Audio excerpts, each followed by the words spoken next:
Hola a todos. Hoy vamos a sumergirnos en un caso que conmocionó a toda Suecia. Se trata de la desaparición de una joven de 17 años que, tras salir del café donde trabajaba los fines de semana, se esfumó sin dejar rastro. Desde el principio, la investigación policial reveló una serie de pistas inquietantes que apuntaban a que algo verdaderamente terrible le había ocurrido. La magnitud del caso fue tal que se convirtió en la noticia más relevante del país, movilizando a más de 1000 personas en lo que fue la operación de búsqueda más grande en la historia sueca. Finalmente, cuando la verdad salió a la luz, dejó a todos atónitos e incapaces de comprender cómo una tragedia tan desgarradora pudo haber sucedido. Lisa Holm nació el 7 de febrero de 1998 en una pequeña y apacible ciudad de Suecia. Creció en un entorno tranquilo junto a sus padres y su hermana mayor, disfrutando de una infancia llena de cariño y estabilidad. Lisa era una chica amable, optimista y con una determinación admirable. Desde temprana edad, ya tenía claro su futuro. Soñaba con viajar a Australia para estudiar arquitectura. Su amor por los viajes la llevó a conocer muchos países junto a su familia, lo que le brindó una visión amplia del mundo. Además de su espíritu aventurero, Lisa también era bastante independiente. Desde la adolescencia, comenzó a trabajar en distintos empleos a tiempo parcial con el objetivo de ganar su propio dinero y costear sus pequeños gastos.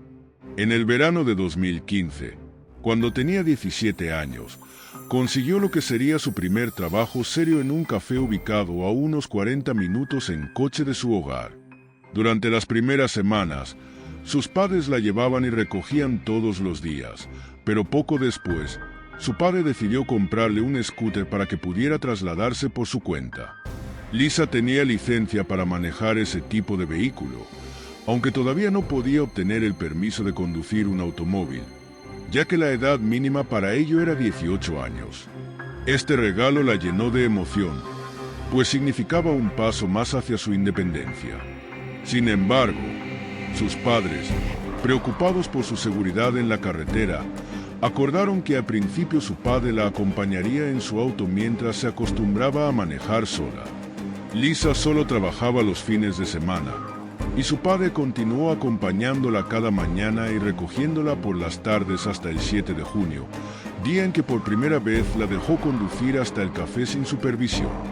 Ese mismo día, alrededor del mediodía, sus padres decidieron visitarla en su trabajo y almorzar juntos. El café estaba lleno de clientes, por lo que Lisa se encontraba ocupada atendiendo, aunque se tomó un breve descanso para compartir una merienda con ellos antes de que regresaran a casa. A las 6:23 de la tarde, Lisa envió un mensaje de texto a su padre informándole que acababa de salir del trabajo. Sin embargo, apenas 3 minutos después, su teléfono sonó. Su padre respondió la llamada, pero nadie hablaba al otro lado de la línea. Solo pudo escuchar algunas voces de fondo, lo que le hizo pensar que su hija había marcado su número por accidente mientras conversaba con sus compañeros. También distinguió claramente el sonido de una puerta de auto cerrándose de golpe. Llamó varias veces a Lisa por su nombre, pero no obtuvo respuesta. La llamada se cortó, y él asumió que pronto llegaría a casa. Sin embargo, los minutos pasaron y Lisa nunca apareció. Transcurrió una hora y la preocupación de los padres de Lisa comenzó a intensificarse. A esa altura, ella ya debería haber llegado a casa, por lo que su padre empezó a temer que algo le hubiera sucedido en el camino. Era su primer trayecto completamente sola en el scooter, y la inquietud por su seguridad se apoderó de él. Inmediatamente, intentó llamarla varias veces, pero el teléfono de Lisa estaba apagado, lo que aumentó aún más su ansiedad. Después de unos minutos de incertidumbre, decidió no quedarse de brazos cruzados y salió en su auto con la esperanza de encontrarla en algún punto de la carretera. Lisa siempre tomaba la ruta más corta, por lo que comenzó a recorrerla lentamente, examinando cada rincón con la posibilidad de que hubiera tenido un accidente. Sin embargo, mientras avanzaba, no encontró ni rastro de su hija. La angustia crecía con cada kilómetro recorrido, hasta que finalmente llegó al café donde trabajaba, esperando obtener respuestas. Al llegar al establecimiento, su mirada se posó de inmediato en el scooter de Lisa, que seguía estacionado frente al edificio. Por un instante, sintió un breve alivio, creyendo que, por alguna razón, su hija aún estaba dentro del local. Sin embargo, cuando entró al café, se encontró con un lugar completamente vacío. La inquietud volvió a apoderarse de él, y entonces notó algo aún más alarmante. Las llaves del scooter seguían puestas en el encendido, y un casco colgaba del manillar. Su corazón se aceleró al darse cuenta de que esto no tenía sentido. Lisa jamás habría dejado su vehículo así, sin vigilancia, en el estacionamiento. Algo estaba mal. Mientras tanto, la madre de Lisa, también desesperada, decidió llamar a la dueña del café, esperando obtener alguna pista sobre el paradero de su hija. Sin embargo, la respuesta que recibió solo aumentó su angustia. La mujer aseguró no tener idea de a dónde pudo haber ido Lisa. Contó que alrededor de las 6 de la tarde había hablado con sus empleados, quienes le informaron que ya estaban cerrando el establecimiento. La dueña del café, alarmada por la situación, no dudó en actuar de inmediato. Se subió a su auto y se dirigió al lugar lo más rápido que pudo. En el trayecto, contactó a 4 amigos que vivían cerca y les pidió que acudieran para ayudar en la búsqueda. Al llegar al café, la dueña se unió al padre de Lisa y, junto con los voluntarios, comenzaron a recorrer tanto el interior del establecimiento como sus alrededores, con la esperanza de hallar algún indicio de su paradero.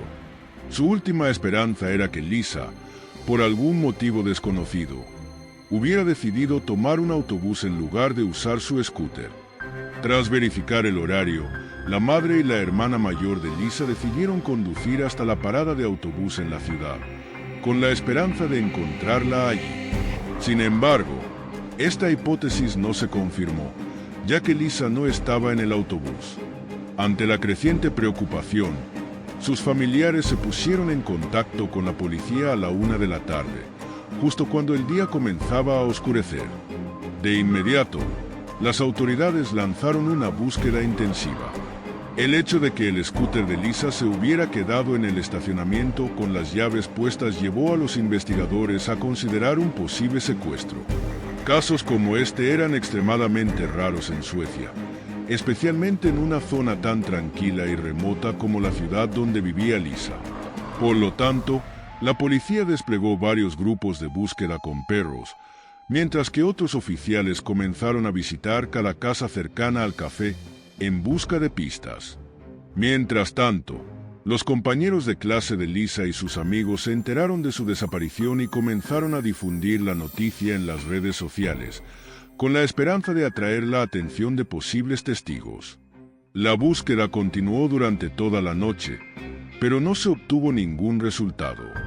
El lunes por la mañana, el departamento de policía hizo pública la desaparición de Lisa, pidiendo a cualquier persona con información útil que se presentara. Casi al mismo tiempo, un hombre que había ido a trabajar en un granero justo al lado del café descubrió un guante de motocicleta en el suelo y lo reportó a las autoridades. Aunque los detectives ya habían inspeccionado el granero la noche de la desaparición, no habían notado el guante en ese momento. Al mostrarlo a los padres de Lisa, estos confirmaron que efectivamente pertenecía a su hija. Esto reforzó aún más la teoría del secuestro. Ante este hallazgo, la policía desplegó más recursos para intensificar la búsqueda. Mientras tanto, la noticia de la desaparición de Lisa se había difundido por todo el país, lo que motivó a cientos de voluntarios a unirse a los esfuerzos de búsqueda el martes. La esperanza de encontrarla seguía viva, pero la incertidumbre y la angustia crecían con cada hora que pasaba. La policía comenzó a recibir pistas aún más inquietantes. Un grupo de voluntarios recorrió la zona a lo largo de un camino de tierra situado a unos cientos de metros del café, donde realizaron varios hallazgos clave. Entre los objetos encontrados se encontraban una funda de teléfono, un recibo, un boleto y una pantalla rota de un teléfono inteligente. Tras examinar estas evidencias, los investigadores determinaron rápidamente que todos estos artículos pertenecían a Lisa, lo que llevó a enfocar la búsqueda en esa área específica. Poco después, los equipos de búsqueda descubrieron más fragmentos del teléfono roto de Lisa, su identificación y varios recibos adicionales, todos esparcidos a lo largo del mismo camino de tierra. Estos hallazgos reforzaron la hipótesis de que Lisa había sido secuestrada. Convencidos de ello, las autoridades movilizaron todos los recursos disponibles para intensificar la investigación. A medida que pasaban los días, el caso captó la atención nacional, convirtiéndose en el tema principal de los noticieros en Suecia. La desaparición de Lisa conmovió al país, atrayendo a cientos de voluntarios de diferentes regiones para sumarse a la búsqueda. Incluso una organización local especializada en rastrear personas desaparecidas se unió al operativo. La magnitud del despliegue convirtió la búsqueda de Lisa en la operación más grande en la historia moderna de Suecia, con más de 1000 personas involucradas en total. Además, la policía comenzó a recibir numerosas llamadas con posibles pistas. Una de ellas provino de una mujer que relató un incidente inquietante ocurrido el día anterior a la desaparición de Lisa. Según su testimonio, mientras salía a correr, un hombre que estaba junto a su automóvil la detuvo en plena calle. Hablándole en inglés, le pidió indicaciones para llegar a una ciudad de la que ella nunca había oído hablar. La mujer intentó ayudarlo utilizando Google Maps, pero el desconocido insistió en que se subiera a su vehículo para guiarlo con el navegador del auto. Esta solicitud le pareció sumamente sospechosa, por lo que se negó y siguió su camino. Además, la testigo compartió con la policía un dato intrigante. Tenía la impresión de haber visto previamente a ese mismo hombre trabajando en las reparaciones del granero ubicado frente al café. Por otro lado, algunos compañeros de trabajo de Lisa también aportaron información relevante. Uno de los testigos recordó haber visto a 2 hombres parados al otro lado de la calle del café el día de la desaparición, observando fijamente el establecimiento. En su momento, este detalle no le pareció significativo, pero tras la desaparición de Lisa, decidió informarlo a la policía. A la mañana siguiente, el miércoles, el padre de Lisa, acompañado por algunos amigos, decidió explorar más a fondo el camino de tierra donde se habían encontrado sus pertenencias. Al avanzar unos metros más, hizo descubrimientos aún más alarmantes. Encontró la licencia de conducir de su hija y las llaves de su casa. Todo indicaba que Lisa había sido llevada a la fuerza por ese camino, mientras su captor iba arrojando sus pertenencias desde un automóvil u otro vehículo utilizado para el secuestro. De inmediato, tanto la policía como los voluntarios centraron todos sus esfuerzos en esta área, pero a pesar de la intensa búsqueda, no lograron encontrar más pistas que arrojaran luz sobre el paradero de la joven. Esa misma noche, mientras regresaba a casa tras participar en la búsqueda de Lisa, un amigo del padre de la joven pasó por el café y notó algo inusual. La cinta policial que había acordonado el granero donde se encontró el guante de Lisa había sido retirada. Intrigado y con la esperanza de hallar nuevas pistas, decidió entrar y examinar el lugar una vez más. Para iluminarse en la creciente oscuridad, tomó una linterna de su automóvil y recorrió lentamente las instalaciones, inspeccionando cada rincón. Luego de varios minutos de búsqueda, un destello en el suelo captó su atención. Al acercarse, distinguió un pendiente de mujer y, a poca distancia, otro idéntico. Consciente de la posible importancia de este hallazgo, notificó de inmediato a la policía. Cuando los investigadores mostraron los pendientes a los padres de Lisa, estos confirmaron que pertenecían a su hija. Ante esta nueva evidencia, la policía decidió cerrar nuevamente el granero y realizar un registro más minucioso del lugar. Esta vez, se convocó a un equipo más amplio de expertos forenses y se emplearon perros entrenados en la detección de rastros humanos. Durante esta inspección exhaustiva, los investigadores hicieron un descubrimiento inesperado detrás de una de las paredes. Encontraron heces humanas. Aunque a primera vista este hallazgo podría parecer irrelevante, los especialistas forenses propusieron una teoría intrigante. Explicaron que cuando un individuo comete un crimen atroz, su cuerpo libera una cantidad extrema de adrenalina, lo que puede desencadenar reacciones fisiológicas incontrolables. Es un fenómeno documentado que algunos asesinos experimentan la necesidad involuntaria de orinar antes o incluso durante la comisión del delito. Considerando que tanto el guante como los pendientes de Lisa fueron hallados en el granero, la policía teorizó que si realmente había sido secuestrada, su captor pudo haberla arrastrado hasta ese lugar. Bajo esta hipótesis, no se descartó la posibilidad de que, debido a la intensa liberación de adrenalina, el perpetrador no pudiera contener su impulso fisiológico y terminara defecando en el sitio. Con la esperanza de obtener una pista clave, las heces fueron enviadas a análisis de ADN en busca de cualquier coincidencia que pudiera acercarlos a la identidad del responsable. El viernes, la zona de búsqueda se expandió y los voluntarios llegaron a una granja situada a unas 2 millas del café. Este lugar era un extenso complejo con varios edificios grandes donde trabajaban muchas personas, por lo que el equipo de búsqueda decidió inspeccionarlo a fondo. Sin embargo, poco después de su llegada, 2 hombres aparecieron en la granja. Estos individuos no hablaban sueco y se comunicaban únicamente en inglés.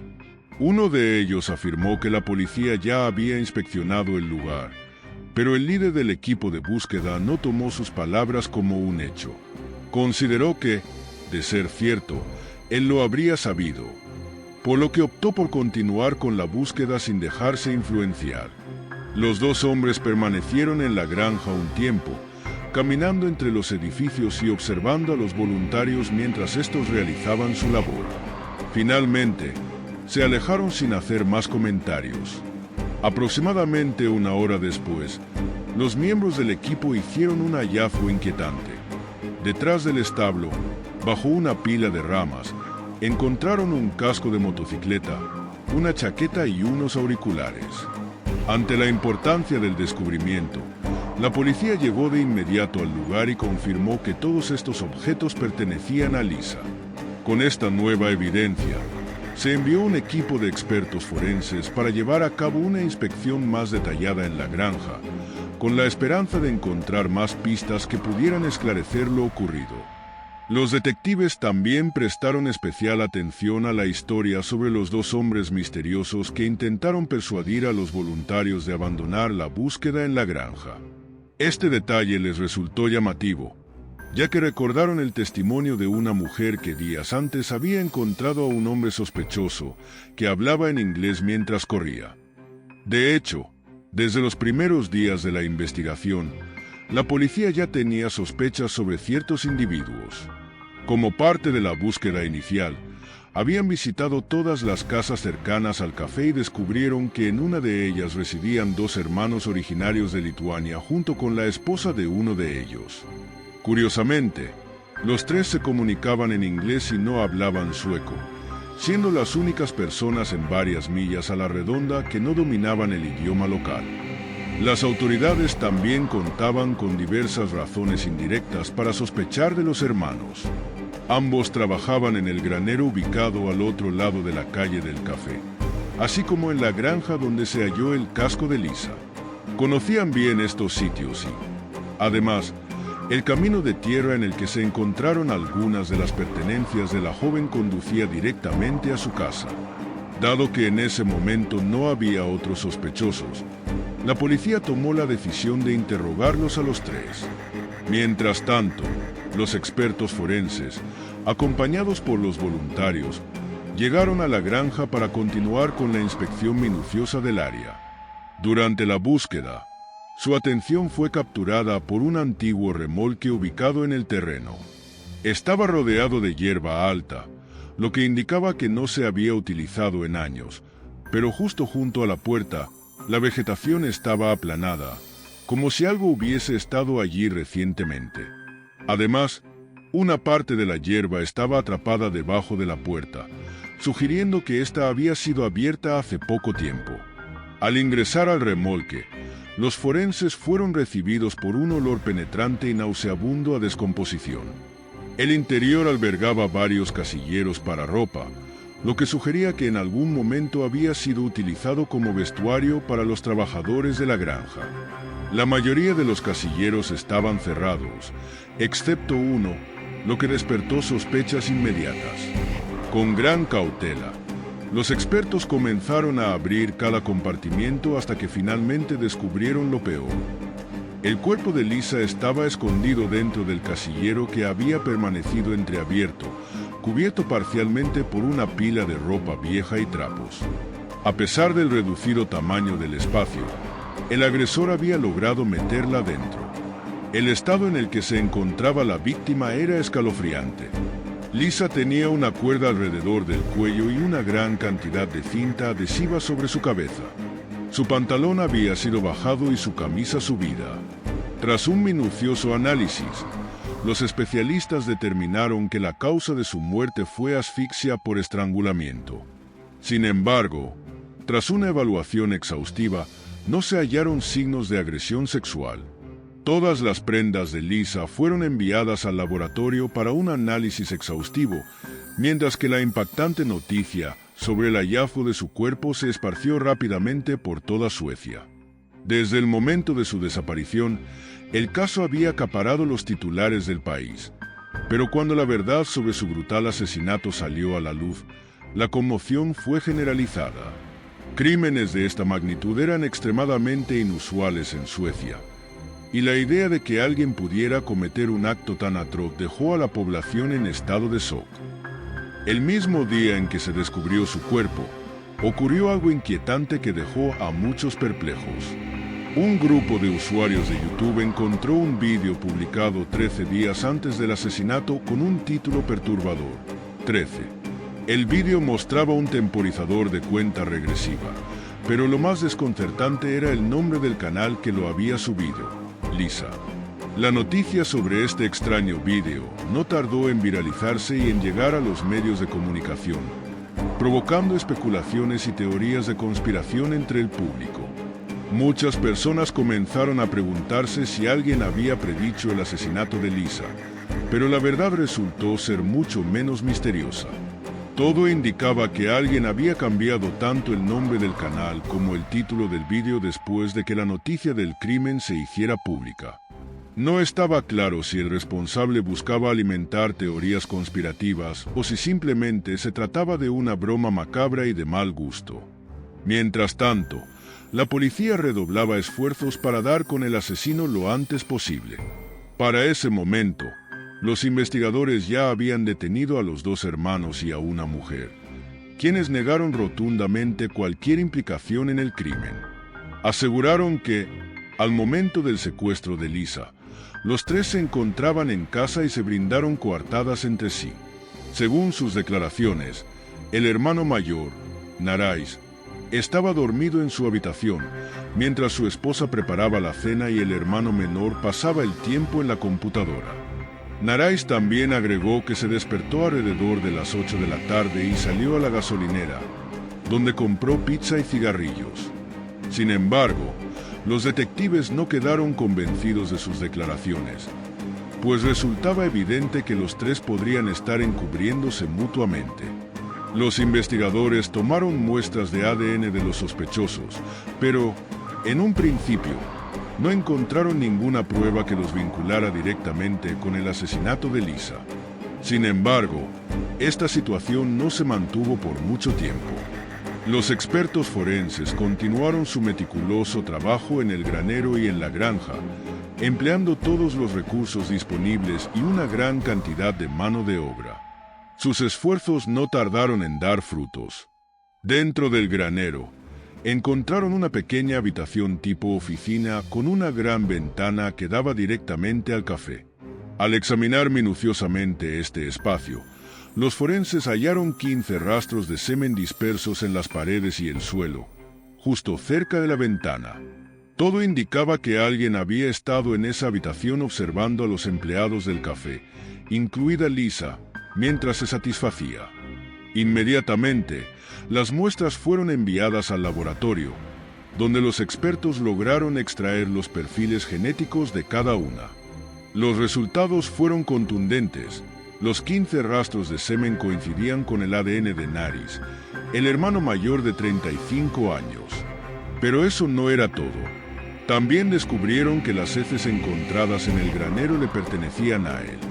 En la habitación contigua, que anteriormente había sido utilizada para almacenar leche de vaca, los forenses hicieron un hallazgo aún más inquietante. A poco más de 60 centímetros del suelo, una tubería estaba cubierta por una gruesa capa de polvo, excepto por una franja limpia que coincidía exactamente con la cuerda utilizada para estrangular a Lisa. Además, encontraron rastros de sangre en la tubería, y el análisis de ADN confirmó que pertenecían a Naris. En el suelo, justo debajo de la tubería, los investigadores hallaron un fragmento de la misma cuerda. Tras un análisis detallado, lograron identificar dos perfiles genéticos en ella, el de Lisa y el de Naris. Esta prueba fue crucial, pues finalmente lograron vincularlo con el arma homicida. Pero aún había más. En el suelo de esa misma habitación, encontraron un cabello de Lisa, y en su chaqueta, restos de ADN que también pertenecían a Naris. Con base en esta abrumadora evidencia, la policía llegó a la conclusión de que Lisa había sido asesinada en ese mismo lugar. Reconstruyeron una posible secuencia de eventos. Naris había estado vigilando el café durante un tiempo, acechando a sus empleados. Cuando vio que Lisa se encontraba sola en el estacionamiento, decidió acercarse a ella. Según el testimonio de un corredor que había pasado por la zona, Naris pudo haberle pedido direcciones hacia una ciudad cercana o haber empleado otra estrategia para ganarse su confianza. Es posible que Naris le haya pedido a Lisa que subiera a su automóvil para ayudarle a ingresar la ruta en el sistema GPS.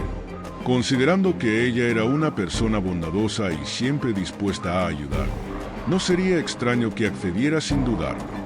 Sin embargo, una vez dentro del vehículo, el agresor la inmovilizó cubriéndole la boca con cinta adhesiva y la llevó hasta el granero. Una vez en ese lugar, Naris enrolló una cuerda alrededor del cuello de Lisa y la colgó de la tubería. Según los médicos forenses, este acto pudo haberle provocado una excitación tan intensa que sufrió una descarga de adrenalina, lo que explicaría por qué defecó en el suelo en ese momento. Cuando Lisa falleció, su asesino trasladó su cuerpo hasta la granja, arrojando sus pertenencias por la ventana del auto a lo largo del camino. Finalmente, escondió el cadáver dentro de un casillero del remolque, cubriéndolo con ropa vieja dispersa en el lugar. Sorprendentemente, desde el momento en que la secuestró hasta que ocultó su cuerpo, todo el crimen tomó menos de una hora. A pesar de la abrumadora evidencia en su contra, Naris continuó negando su responsabilidad. Su esposa y su hermano menor, quienes habían sido detenidos junto con él, fueron liberados por falta de pruebas que los implicaran en el crimen. Apenas recobraron la libertad, ambos abandonaron Suecia casi de inmediato y regresaron a su país natal, Lituania. La preparación para el juicio fue intensa. La defensa de Naris intentó argumentar que su ADN estaba presente en el granero porque había trabajado allí durante mucho tiempo. También presentó como coartada los testimonios de su esposa y su hermano, aunque la policía dudaba seriamente de su credibilidad.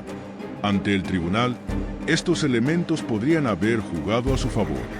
Sin embargo, la presencia del ADN de Naris en la ropa de la víctima solo podía explicarse por un contacto directo con ella el día del asesinato, lo que debilitaba su versión de los hechos.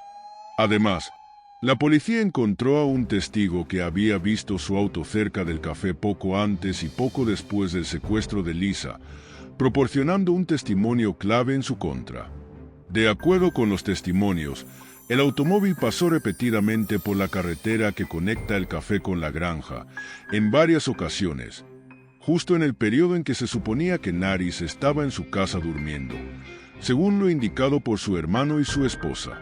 Pasaron varios meses después del hallazgo del cuerpo de Lisa, durante los cuales los expertos continuaron analizando todas las pruebas disponibles, empleando la tecnología más avanzada para descubrir detalles adicionales.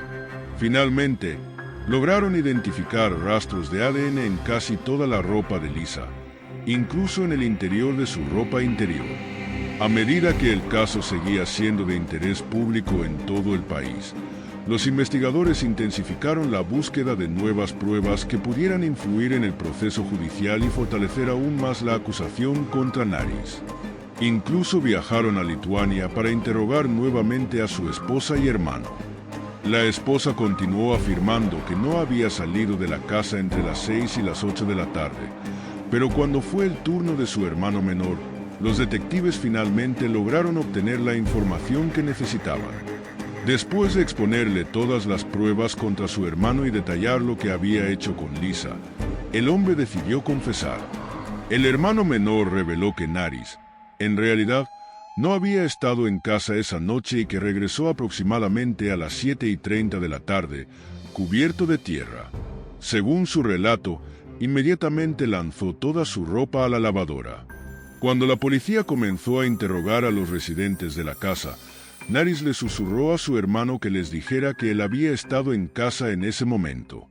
Más tarde, Nariz explicó que temía ser incriminado por un crimen que no había cometido, ya que era inmigrante y no tenía coartada para el momento del secuestro. Aunque el hermano menor inicialmente creía que su pariente no estaba involucrado, al escuchar todas las pruebas presentadas, pronto se dio cuenta de que la situación era diferente.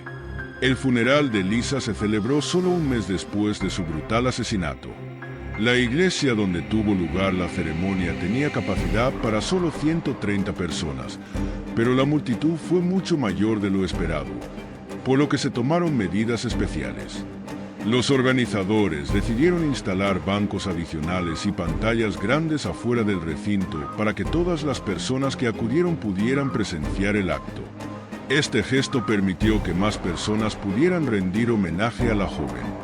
El juicio comenzó 4 meses después del asesinato, al igual que el funeral, acaparó la atención de toda la nación. Debido a la magnitud del caso, las presiones sobre los involucrados en el proceso judicial fueron enormes. Nadie podía permitirse cometer un error en tan delicada situación. El abogado defensor de Nariz insistió en que el ADN de su cliente podría haber terminado en la ropa de Lisa debido a su trabajo previo en el granero, pero la fiscalía rápidamente refutó esta explicación, argumentando que carecía de sentido, especialmente en el caso de la ropa interior de la víctima. Según los fiscales, la única manera en que el ADN del sospechoso hubiera llegado allí sería si él hubiera tocado directamente la ropa interior de Lisa, algo que no se podía justificar con los argumentos presentados por la defensa.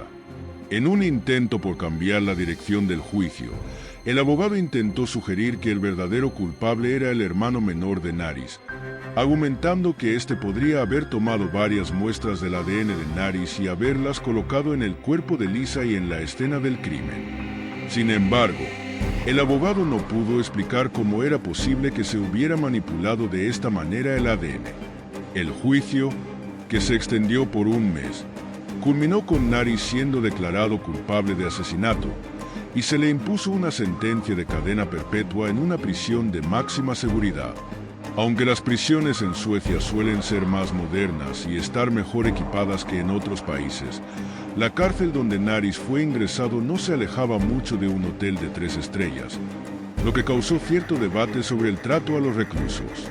En un intento por cambiar su situación, el abogado de Nariz apeló la sentencia, pero la apelación fue rechazada. A principios de 2017, Nariz solicitó ser deportado y fue trasladado a una prisión en Lituania, su país natal. Aunque no se conocen los motivos exactos detrás de esta solicitud, la decisión sorprendió a muchos, ya que las condiciones en las cárceles lituanas son mucho más duras que las suecas. A pesar de las expectativas, el tribunal aprobó su solicitud, tomando en cuenta las implicaciones económicas, ya que las condiciones de detención en Suecia eran mucho más costosas para los contribuyentes. Sin embargo, en el transcurso de ese mismo año, los motivos de Naris se hicieron más evidentes. En Lituania, presentó una apelación ante el tribunal local y su condena fue reducida de cadena perpetua a 15 años. No obstante, esta breve alegría no duró mucho para el asesino, pues el camino hacia su escape estaba lejos. Unas semanas después, el tribunal volvió a reconsiderar su decisión y revocó la reducción de su sentencia, lo que significaba que Naris pasaría el resto de su vida tras las rejas, aunque ahora ya no podría disfrutar de las relativamente cómodas condiciones de la prisión sueca. 5 años más tarde, en agosto de 2022, Naris se enfrentó a una nueva y trágica adversidad en la prisión lituana. Durante un traslado de reclusos a otro bloque, uno de ellos atacó a Naris con un cuchillo, causándole graves heridas. El ataque fue fatal y Naris murió en el camino al hospital. Este trágico giro en los acontecimientos cerró, de manera definitiva, el capítulo de su vida en el sistema penitenciario sueco, mostrando las duras realidades de las cárceles lituanas. En cuanto a la esposa de Naris, la policía sigue investigando su posible complicidad en el crimen, aunque las probabilidades de que ella haya participado directamente en el secuestro o asesinato de Lisa son mínimas. De haberse encontrado su ADN en la ropa o pertenencias de la víctima, podría haberse considerado como una evidencia sólida de su implicación. Sin embargo, lo que no se puede descartar completamente es que haya estado al tanto de lo que su esposo había hecho y lo haya ayudado a eludir la justicia al proporcionarle una coartada falsa. Esto sigue siendo un aspecto ambiguo del caso que mantiene abiertas algunas posibilidades. El hermano menor de Naris también sigue siendo un personaje que genera dudas. Algunos empleados del café dijeron haber visto a 2 hombres cerca del granero, observando a los empleados, y se especula que uno de ellos podría haber sido Naris, mientras que el otro era probablemente su hermano menor. Sin embargo, no se encontró ADN del hermano en el granero ni en la ropa de Lisa, lo que hace poco probable que haya tenido una participación activa en el crimen. Es posible que ambos hermanos estuvieran observando a los empleados del café, quizás discutiendo temas inapropiados, pero solo Naris fue quien decidió llevar a cabo el atroz acto. Así que, amigos, ¿qué piensan de esta historia? Dejen sus comentarios abajo y no olviden darle al botón de me gusta y suscribirse para más contenido. Gracias por ver el video.